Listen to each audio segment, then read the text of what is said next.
Hello students, again I am here to discuss another topic relating to the GST. In the last class I have discussed supply according to the schedule second और हमने second schedule में भी 7 points almost हमने last 2 videos में cover कर लिए थे. Today I will take up the topic regarding the schedule third. Schedule third जो कि डिफाइन करता है कि ना तो वो सप्लाई ऑफ गुड्स होगी और ना ही वो क्या होगा सप्लाई ऑफ सर्विस होगा, मतलब वो क्या होगा नॉन सप्लाई होगा as per the GST act. उस मतलब कि जो शेड्यूल थर्ड है वो नॉन सप्लाई की बात करता है कि जो भी पॉइंट्स उसके अंदर कवर किए गए हैं वो क्या वो जीएसटी के एम्बिट से बाहर रखे गए हैं। उसको ना तो सप्लाई ऑफ सर्विस माना, सप्लाई ऑफ गुड्स, इवन इसका मतलब क्या है कि उस पर जीएसटी एप्लीकेबल नहीं है। तो please look up the board, here I have discuss schedule third. Okay, schedule third क्या होता है, नेगेटिव लिस्ट को डिफाइन करता है। शेड्यूल जो सेकंड था वो था पॉजिटिव लिस्ट, मतलब जो जो ट्रांजेक्शन उसके अंदर डिसाइडेड है वो एप्लीकेबल है इसके अंदर जीएसटी के अंदर। ओके, देखिए शेड्यूल थर्ड किसकी बात करता है, नेगेटिव लिस्ट, मतलब कि जो नॉन सप्लाई है, neither supply of goods nor supply of the service. Okay, तो इस सेक्शन शेड्यूल सेवन शेड्यूल जो थर्ड और किस सेक्शन में आता है, सेक्शन नंबर 7 सब सेक्शन 2 और क्लॉज ए के अंदर आता है। ओके, जो शेड्यूल थर्ड है उसमें 6 पॉइंट्स बताए गए, 1 to 6 पॉइंट्स जो डिफाइन करता है कि अगर ये ट्रांजेक्शन होती है हमारे बिजनेस में या डेली रूटीन में तो वो ना तो सप्लाई ऑफ सर्विस होगा ना ही सप्लाई ऑफ गुड्स होगा। ओके, उस पर वो जीएसटी के एरिया से बाहर है, उसमें जीएसटी एप्लीकेबल नहीं होगा। तो फर्स्ट पॉइंट है शेड्यूल थर्ड का कि अगर कोई एम्प्लॉयर को सर्विस देता है during the course of the employment, यहाँ इंपॉर्टेंट वर्ड क्या है, एम्प्लॉयमेंट। अगर वो एम्प्लॉयमेंट के दौरान कोई सर्विस देता है एम्प्लॉयर को तो वो जीएसटी से बाहर रखा गया है। ओके, उस पर जीएसटी एप्लीकेबल नहीं है। इसके अंदर उसको फर्दर क्लैरिफाई किया गया 3 पॉइंट्स में कि अगर ये ट्रांजैक्शन भी होती है तो उसको भी क्या होगा, जीएसटी से हम बाहर रखेंगे, वो भी during the course of employment माना जाएगा और वो भी एम्प्लॉयर के बीच में सर्विस मानी जाएगी और वो भी जीएसटी के अंदर कवर नहीं होगी। फर्स्ट है प्री मैच्योर टर्मिनेशन, मतलब प्री मैच्योर का मतलब है जो मैच्योरिटी से पहले टर्मिनेट हो गया, मतलब ए और बी, ABC कंपनी है,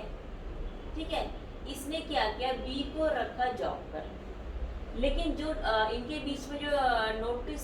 जो एग्रीमेंट हुआ है, कॉन्ट्रैक्ट हुआ सर्विस का, वो हुआ 4 साल का कि तुम्हें 4 साल तक ऑफिस में रहना ही रहना है। 4 साल से पहले तुम अपनी जॉब को क्विट नहीं कर सकते, इवन तुम्हें कोई बेटर अपॉर्चुनिटी मिल रही है आउटसाइड तब भी तुम क्विट नहीं कर सकते। तो 4 साल का क्या होगा, एग्रीमेंट नोटिस बन गया कंपनी में, ठीक है। लेकिन क्या होता है कि ए जो कंपनी है उसको बी का जो परफॉर्मेंस है वो मतलब उसको मतलब सेटिस्फाई नहीं है उस परफॉर्मेंस से, वो जिस काम के लिए उससे मतलब कि ज्वाइन कराया गया था, जिस काम के लिए उससे जॉब दी गई थी, वो काम वो प्रॉपरली मतलब सर्व नहीं कर रहे हैं। तो कंपनी क्या कहती है कि उसे 4 साल से पहले ही कहते हैं तुम भैया तुम्हारे 4 साल कंप्लीट नहीं हो लेकिन फिर भी तुम्हें हम टर्मिनेट कर रहे हैं, लेकिन 4 साल तक का जो डिसाइड किया था तो उसे उसके लिए कुछ कंट्रीब्यूशन देना पड़ेगा, मतलब कुछ कंसिडरेशन देना पड़ेगा कि तुम्हें हम पहले टर्मिनेट करके उसके पास तो नोटिस है, तो दोनों ही बॉन्ड है कि वो 4 साल तक कंपनी भी नहीं निकाल सकती है और क्या एम्प्लॉय भी उसको छोड़कर नहीं जा सकता जॉब को। लेकिन अगर कंपनी चाहे तो प्री मैच्योर टर्मिनेट कर सकती है, सब्जेक्ट टू द उसे कंसिडरेशन देना पड़ेगा उसके अकॉर्डिंग जो उसने डिसाइड किया था नोटिस के अकॉर्डिंग। तो जो मतलब प्री मैच्योर टर्मिनेट के लिए जो कंपनी उसे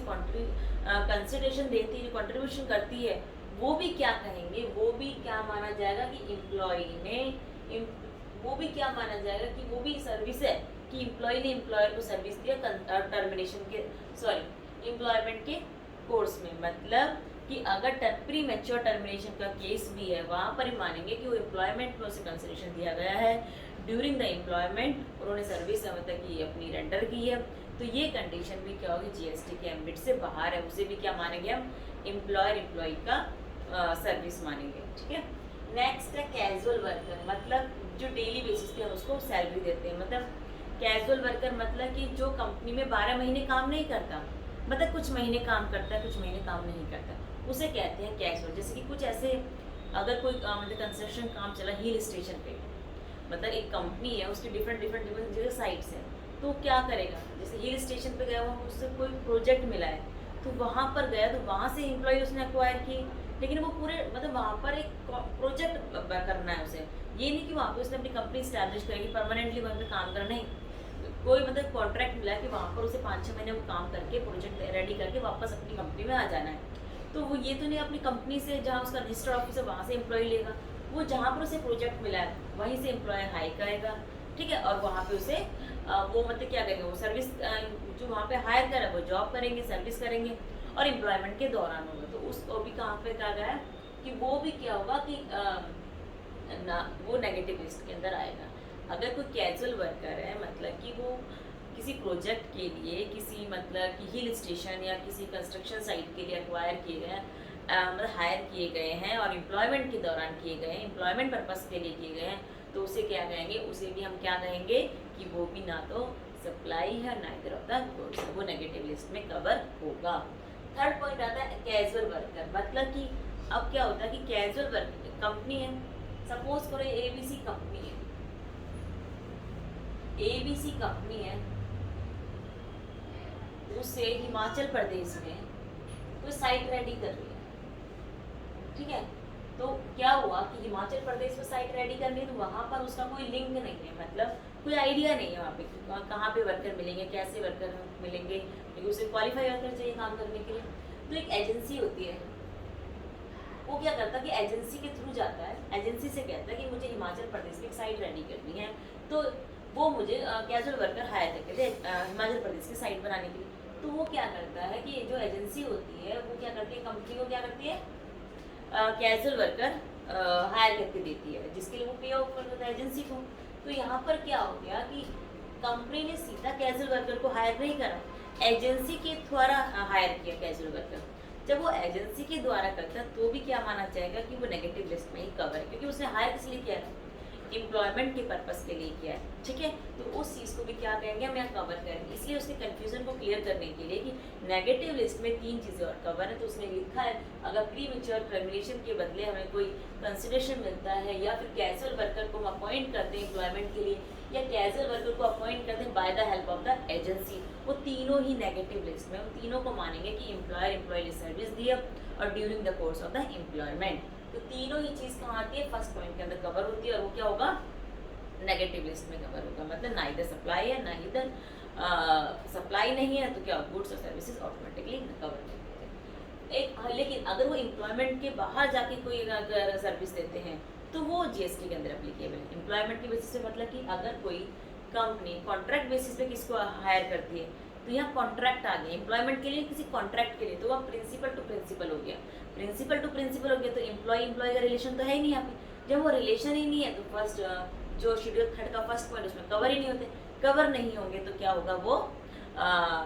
नेगेटिव लिस्ट के अंदर नहीं है और वो सप्लाई जीएसटी के अंदर कवर हो जाएगा, ठीक है। अब आते हैं सेकंड पॉइंट में, अगर सर्विस देता है बाय द कोर्ट या ट्रिब्यूनल,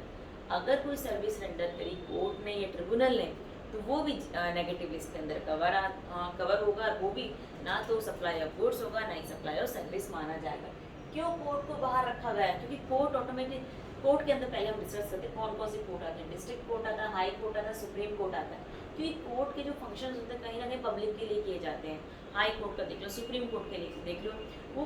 काम किसके लिए करती है, हमारे कंट्री के लिए काम करते हैं, इसके लिए कंट्री के लिए काम करते हैं, तो ये थोड़ी ना है कि हम जो मतलब अपने कंट्री के लिए काम करें उस पर भी जीएसटी लगाएं, वो तो वेलफेयर है हमारे, वेल विशर है हमारे कोर्ट, तो अगर उन्होंने कोई फंक्शन किया, उनको ट्रांजेक्शन करी कोर्ट ने, तो उसको भी क्या कहेंगे कि वो नेगेटिव लिस्ट के अंदर है, वो सप्लाई के डेफिनेशन में नहीं आते हैं। थर्ड पॉइंट आता है कि अगर कोई फंक्शन परफॉर्म किया गया है, मतलब member of parliament, member of state legislature, member of the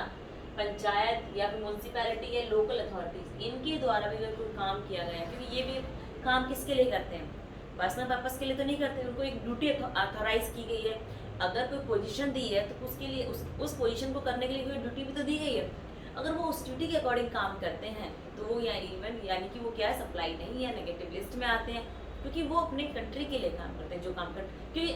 government he tax लगाए और गवर्नमेंट ही उसे पे करे, तो ये तो इट्स नॉट मतलब कि अंडरस्टूड चीज़ें नहीं है ना, कि अगर गवर्नमेंट तो जीएसटी कैलकुलेट करती है, मतलब कि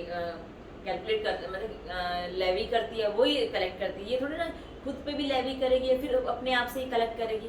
तो क्या होगा, नहीं। क्योंकि कलेक्ट जो होता है वो वेलफेयर पर्पस के लिए, पब्लिक पर्पस के लिए होता है। तो बेसिकली वो का जो काम करती है, जो भी फंक्शन करेगी, वो पब्लिक के वेलफेयर के लिए करेगी, हमारी कंट्री के लिए करेगी, जैसे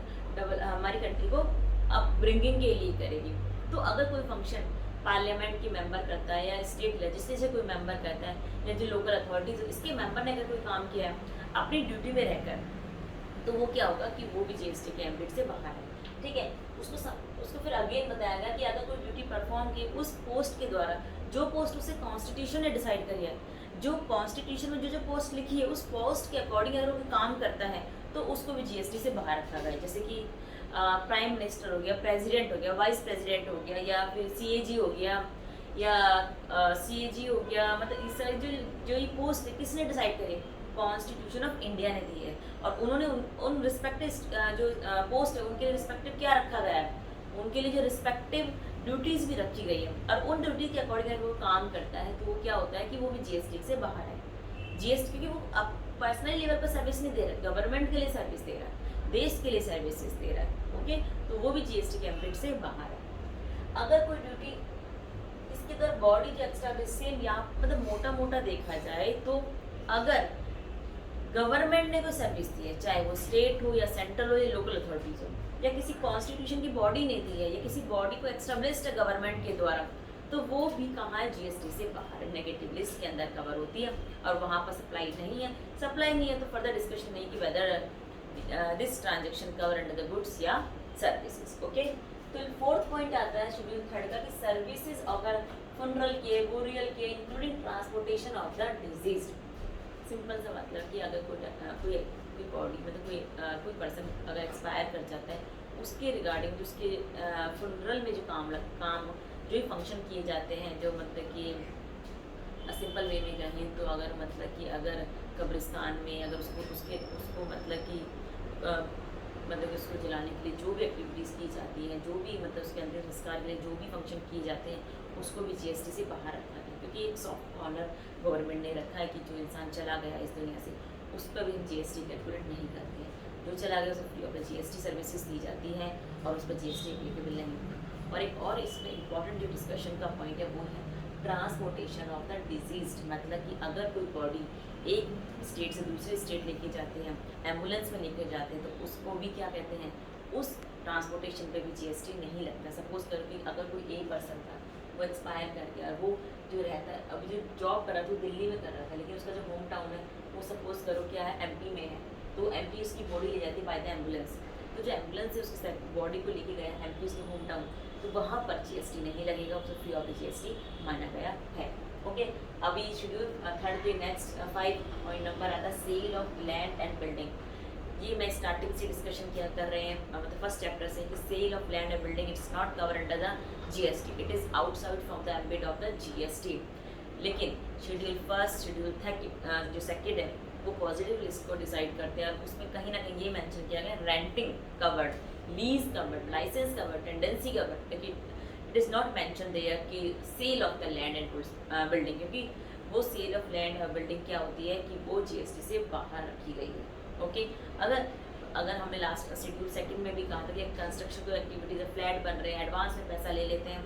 तो जो कंप्लीशन सर्टिफिकेट, ऑक्यूपेंसी सर्टिफिकेट से पहले जितना भी पैसा हमें मतलब कि अगर बिल्डर को दिया है तो वहाँ पर सेल और सर्विस माना जाएगा, मतलब सप्लाई और सर्विस माना जाएगा। लेकिन after completion of the building it is out from the GST, it is not cover under the GST because it is mention here in the negative list, okay. It is not cover under the GST. Last point schedule 3 का है वो actionable claim. Actionable claim जब हमने goods की definition पढ़ी थी वहाँ पे तो all the movable properties including actionable claim, लेकिन यहाँ पर शेड्यूल 3 में नेगेटिव लिस्ट में कहा गया है एक्शनेबल क्लेम को रखा गया है, लेकिन except lottery, betting, gambling. Lottery, betting, gambling तीनों पर जीएसटी कवर है, लेकिन उसके अलावा जो भी एक्शनेबल क्लेम है वो यहाँ पर कवर नहीं है। फॉर एग्जांपल हम ले सकते हैं जैसे इंश्योरेंस कंपनी, वो हर महीने इंश्योरेंस कंपनी हर साल क्या करते हैं, प्रीमियम पे आउट करते हैं। इंश्योरेंस कंपनी का प्रीमियम क्या होता है, विद जीएसटी होता है, लेकिन जब मेच्योरिटी अमाउंट होती है हमें वो एक्शनेबल क्लेम है। एक्शनेबल क्लेम है ना, तो उस टाइम पर क्या वो जीएसटी से फ्री रखा गया, उसमें जीएसटी कवर नहीं, क्योंकि डबल जीएसटी तो प्रीमियम के टाइम पर हमने जीएसटी दिया, इवन आप मेच्योरिटी के टाइम पर जीएसटी देते तो डबल टैक्सेशन हो जाएगा। तो उस चीज़ को मतलब बर्डन को रिलीज करने के लिए मेच्योरिटी के टाइम पर जीएसटी को बाहर रखा गया। एक्शनेबल क्लेम की डेफिनेशन ये पहले क्लियर कर चुके हैं कि जो क्या है, अनसिक्योर्ड डेब्ट है। जो अनसिक्योर्ड डेब्ट है मतलब अनसिक्योर्ड मूवेबल, इमूवेबल की बात नहीं करता, मूवेबल जो मतलब अनसिक्योर्ड लेकिन उस पर एक्शन लिया जा सकता है, सिविल कोड उसको डिसाइड करता है कि इट इज़ ए रिकॉग्नाइज, ठीक है, उस चीज़ को भी यहाँ पर रखा गया है, ठीक है। लेकिन 3 चीज़ों को आउट ऑफ द मतलब डेफिनेशन रखा है एक्शनेबल क्लेम से। जो गुड्स बात करता है एक्शनेबल क्लेम, वो 3 चीज़ों की बात करता है, बैटिंग, गैम्बलिंग, लॉटरी। अगर लॉटरी है, टिकट निकली, हमारा नंबर हो गया तो हमें उस पर एक्शन कर सकते हैं, हमें जो प्राइज मनी मिलती है वो भी क्या था, जीएसटी के अंदर कवर है। तो here we have discuss the 6 points regarding the schedule third. Schedule third में जो था वो नेगेटिव लिस्ट बताता है कि नॉन सप्लाई, अगर सप्लाई नहीं है तो आगे हम डिस्कशन का मतलब ही नहीं, हमें कुछ और टेस्ट करने की ज़रूरत नहीं है कि अब ये फर्दर कवर है गुड्स में या सर्विसेज में, इनवॉइस का डेट क्या होगा, रिटर्न की date, nothing we don't need to the understand, okay. हमें कुछ ज़रूरत नहीं है, सिर्फ हमें अगर ये 6 पॉइंट के अंदर कवर है तो हमें वहीं से लेफ्ट कर देना है, वहाँ से जीएसटी कंसेप्ट खत्म हो जाता है, ठीक है। तो ये आज हम जो डिस्कस करा शेड्यूल थर्ड है वो था नेगेटिव लिस्ट, ओके। अब है 2 पॉइंट्स और है जो नेगेटिव लिस्ट को बताते हैं, लेकिन वो डिपेंड करता है गवर्नमेंट पे कि गवर्नमेंट नोटिफिकेशन के द्वारा भी नेगेटिव लिस्ट को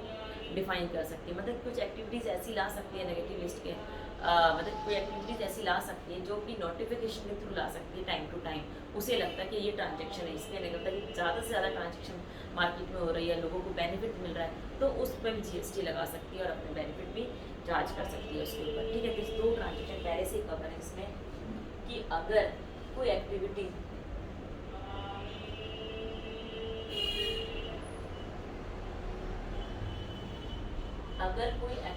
है रिलेटिंग टू द पंचायत या म्यूनसिपैलिटी, तो वो क्या होता है, नॉन सप्लाई में आती है। मतलब कि अगर कोई नोटिफिकेशन है, नोटिफिकेशन मतलब अगर गवर्नमेंट ने कोई ऐसी एक्टिविटी जो रिलेटिंग टू द पंचायत है, मतलब पंचायत के फंक्शन के रिगार्डिंग, म्यूनसिपैलिटी के फंक्शन के रिगार्डिंग एक्टिविटी की गई है, तो वो क्या होती है कि वो भी जीएसटी से बाहर है बाई नोटिफिकेशन, ठीक है। और दूसरा क्या, ग्रांट एल्कोहलिक लाइसेंस, अगर स्टेट गवर्नमेंट ने दिया है ग्रांट एल्कोहलिक लाइसेंस, मतलब 2 चीज़ें जो नोटिफिकेशन के द्वारा शेड्यूल थर्ड में मेंशन नहीं थी, लेकिन नोटिफिकेशन के द्वारा उनको क्या रखा गया है, जीएसटी से बाहर रखा गया है। फिर एक पॉइंट गवर्नमेंट ने सर्कुलर के द्वारा बताया था कि अगर ये ट्रांजेक्शन भी होती है तो वो भी जीएसटी से बाहर होगी, जैसे कि inter state movement of various modes of conveyance, inter state of movement of rich tools spares all goods on the wheel. इनको हम एक एग्जाम्पल के थ्रू समझते हैं कि अगर इंटर स्टेट का मतलब क्या, इंटर स्टेट मतलब एक स्टेट से दूसरे स्टेट, एक स्टेट से दूसरे यूटी या डिफरेंट यूटी के अंदर, तो उस चीज़ को कहते हैं इंटर स्टेट। मतलब different type of modes of conveyance, मतलब क्या हो गया, ट्रक हो गया, कार हो गया, और हमारा एरोप्लेन हो गया, ट्रेन हो गया, मतलब these are the different types of the conveyance. अब क्या होता है कि अगर सपोज लो फॉर एग्जाम्पल से हमसे समझते हैं कि अगर एक एबीसी कंपनी है, ठीक है, उसका जो हेड ऑफिस है वो कहाँ पर है, दिल्ली में, और उसकी जो ब्रांचेस हैं वो कहाँ पर है, उसकी जो ब्रांचेस हैं वो है एबीसी कंपनी के, एक तो एमपी में ले लो और एक ले लो हैदराबाद, ठीक है, इनकी ब्रांचेस यहाँ पर है। और ये काम इनमें क्या लगा हुआ, मशीन्स लगी हुई है, मशीन्स लगी, लेकिन हर महीने मशीन्स को मतलब रिपेयर करना पड़ता है, उसको मतलब टेक केयर करना पड़ता है, मशीन के स्पेयर पार्ट्स को चेंज करना पड़ता है, उसको सर्विसेज देनी पड़ती है। तो क्या होता है कि बाहर से सर्विस लेनी पड़ती है, तो वो क्या करते हैं कि अपने हेड ऑफिस के अंदर ही क्या कर लेते हैं, अपने हेड ऑफिस के अंदर ही क्या कर लेते हैं कि वो फैसिलिटीज़ रखते हैं कि अगर हमारे ब्रांच हर महीने मतलब हेड ऑफिस से बंदे जाएंगे, जो हेड ऑफिस के अंदर है वो वहाँ पर क्या करेंगे, वहाँ पर जाके क्या करेंगे, या तो स्पेयर पार्ट्स है तो उसे चेंज कर देंगे, अगर सर्विसेज की ज़रूरत है, रिपेयरिंग की ज़रूरत है तो उसे रिपेयर कर देंगे मशीन को, मतलब ब्रांच में, हर ब्रांच में जाएंगे जितने भी कंपनी की ब्रांचेस हैं। लेकिन तो इस चीज़ को भी जीएसटी से बाहर रखा गया, मतलब सब्जेक्ट टू ये फर्दर सप्लाई नहीं है, मतलब